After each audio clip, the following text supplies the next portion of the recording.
Salut, c'est Nico.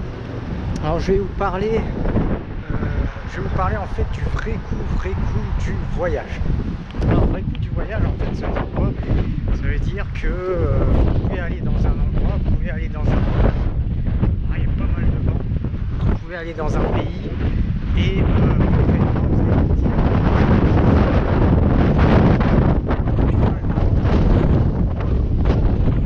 en fait vous allez pouvoir vous dire voilà, on va dépenser pas mal, on va dépenser une somme et derrière ça va s'arrêter là. Et en fait, la réalité des choses, c'est qu'il y a toujours plein de sommes d'extra à rajouter. Et c'est ça, bien souvent, qui va faire monter la note qu'on ne se rend pas compte. C'est-à-dire, aujourd'hui, vous allez dans un endroit, n'importe où. Alors, je vous donne un exemple. Vous allez dans un pays d'Asie du Sud-Est, où potentiellement, ça ne va pas forcément vous coûter très cher. Je dis bien potentiellement. Ben, il va se passer quoi, en fait? Vous allez faire votre coût du logement, vous allez faire votre coût de la vie au quotidien. Et ce qui va se passer, c'est qu'en fait, derrière, il va falloir rajouter pas mal de choses. Derrière, il va falloir rajouter en fait pas mal de choses.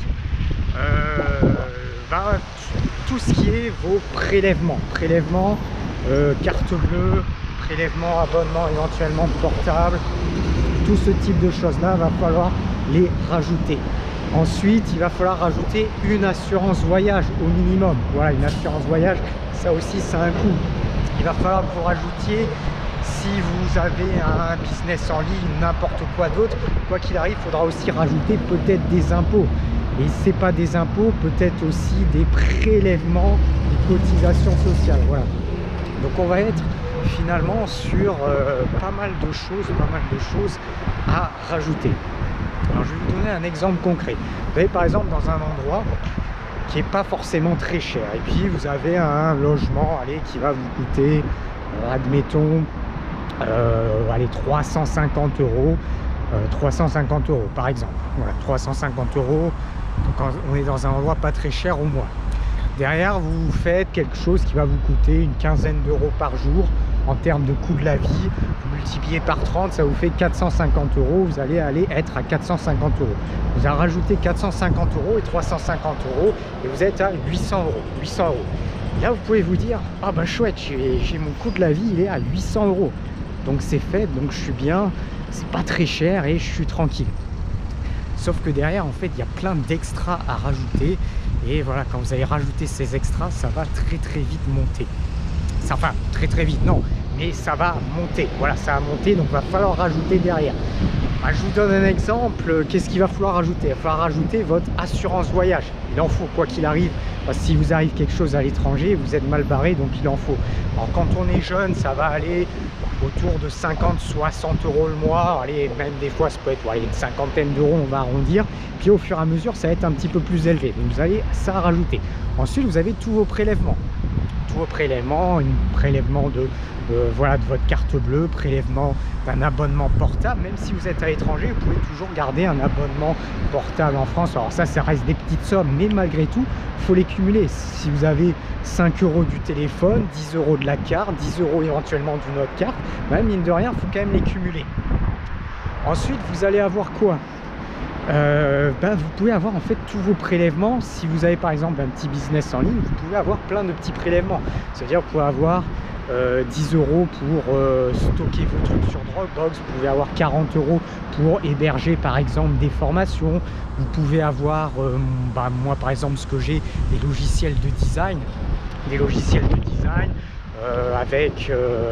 ça peut vous coûter 30 euros par mois par exemple, et tout ça vous allez l'ajouter. Donc vous ajoutez par exemple votre assurance voyage 50 euros, les prélèvements machin, les ci, les ça, et vous allez vous rendre compte que déjà vous allez être pas loin de 150 euros, peut-être 200 euros dès que vous commencez à investir un petit peu sur des choses, voilà, un petit peu de carte bleue, un petit peu de matériel, de prélèvement de choses par rapport à ça, et on va être déjà pas loin en fait du 200 euros.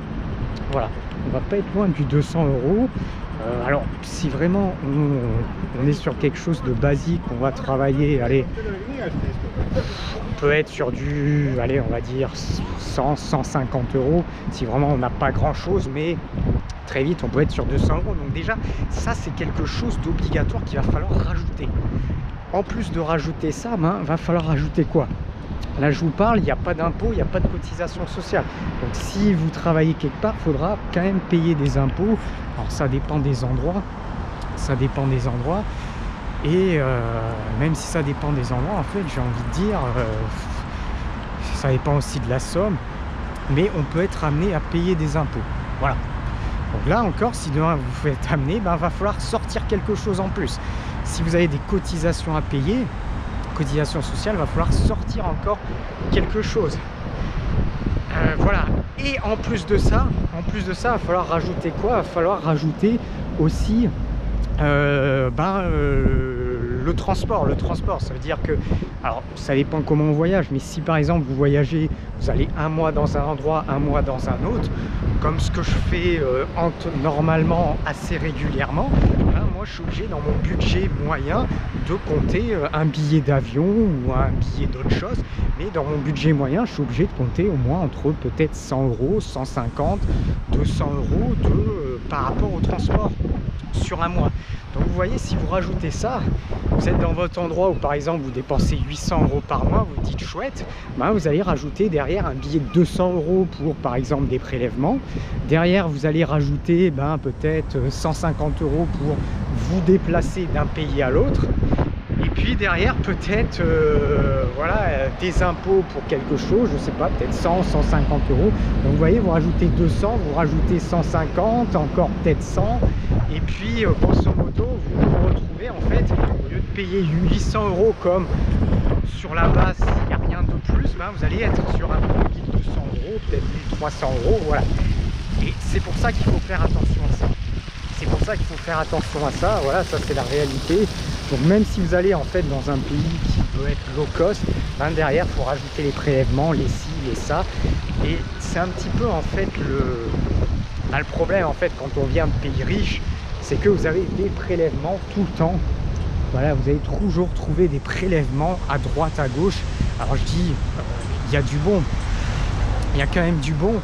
Le bon c'est quoi? On a des assurances, on a des si, bon, c'est quand même bien, mais après voilà, comme je vous dis, il ne faut pas non plus partir dans des délires de choses trop avancées, parce qu'après on s'en sort plus, on a des prélèvements à droite, à gauche.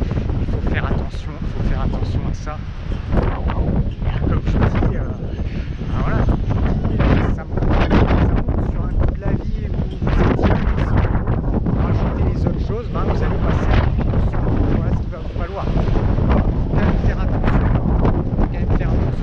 Alors le point positif, c'est que quand vous êtes dans des pays par exemple plus riches, si par exemple vous dépensez 1500 € dans un quotidien, finalement vous rajoutez, vous n'avez pas forcément rajouté beaucoup plus, vous rajoutez 400 €, vous voyez, voilà. Par contre dans des pays qui sont beaucoup moins chers, là il faut vraiment se méfier, parce que vous dites ouais, je vais dépenser 500 € juste avec l'hébergement, mon coût de la vie, sauf que derrière, oui, alors ça c'est valable au début c'est valable comme ça, sauf que derrière, voilà, il va falloir rajouter quoi? Il va falloir rajouter les assurances, les prélèvements à droite à gauche, tous les petits prélèvements à droite à gauche qui se cumulent. Il va falloir rajouter voilà, éventuellement un statut peut-être d'entrepreneur, être imposable. Donc il y a toutes ces petites choses à rajouter, et ça s'additionne, Alors après voilà, faut travailler, essayer de trouver les bons juste milieux, mais c'est pas facile, voilà. C'est pas facile, et surtout ce qu'il faut, c'est vraiment prendre en compte cette marge. Et comme je vous le dis, bon, moi, au début quand je commençais à voyager comme ça, alors déjà je me posais pas cette question et je prenais pas de marge, c'est normal quand on commence, mais avec le temps on se rend compte que vraiment il faut faire attention à cette marge, voilà, faut faire attention à cette marge de prélèvement, de tout ça, parce que ça vous augmente. Et comme je vous dis, c'est toujours le point positif, inconvénient des pays développés. Voilà, le point positif, c'est que vous avez des assurances, des choses comme ça. Le point négatif, c'est que vous payez tout le temps des trucs à droite, à gauche. Et franchement, des fois, c'est abusé. C'est pour ça qu'il ne faut pas partir dans des délires, il faut trouver juste mieux. Ça veut dire demain, on voyage, et puis on ne prend pas d'assurance voyage, on ne paye pas d'impôts, voilà, on paye pas d'impôts, et puis on est à l'arrache comme ça. C'est pas le bon plan, voilà, c'est pas le bon plan, parce que si demain vous êtes malade à un endroit, vous risquez de morfler, Et donc ça, faut faire attention. Si demain vous avez un problème de fiscalité, on va vous rattraper. Donc là encore, faut faire attention. Donc ça, faut pas. Et inversement, faut pas non plus partir dans des délires d'assurance hyper élevés à droite à gauche, de carte bleue, voilà, totalement 3 cartes bleues, machin, tout ça. Faut pas non plus partir dans ces délires là, parce qu'après vous accumulez un nombre incalculable de dépenses. Et là non plus, faut pas partir dans l'autre extrême. Il faut vraiment trouver un juste milieu. Parce que sinon on s'en sort plus. Donc il faut prendre quand même les bons côtés, mais il faut surtout pas, abuser, parce que si on commence après à abuser, voilà, la vie c'est aussi avoir un petit peu de risque, un minimum, voilà, un petit peu de risque, un minimum. Donc quand vous entendez des assurances qui vont essayer de vous dire, voilà, si demain vous trébuchez dans la rue, voilà, vous êtes assuré, ou vous faites tomber votre téléphone simplement sur le trottoir, vous êtes assuré, machin. Bon, il faut arrêter de prendre les gens pour des idiots. Il faut arrêter de prendre les gens pour des idiots. Moi, ça, j'approuve pas. Après, voilà, les choses de base, il faut les faire. Voilà, les choses de base, il faut les faire. Donc, il ne faut pas non plus se dire, voilà, on va voyager, on va pas avoir d'assurance. Parce qu'un pépin, ça peut arriver n'importe quand. Ça peut arriver n'importe quand. Et qui plus est, justement, dans des pays où potentiellement, en fait,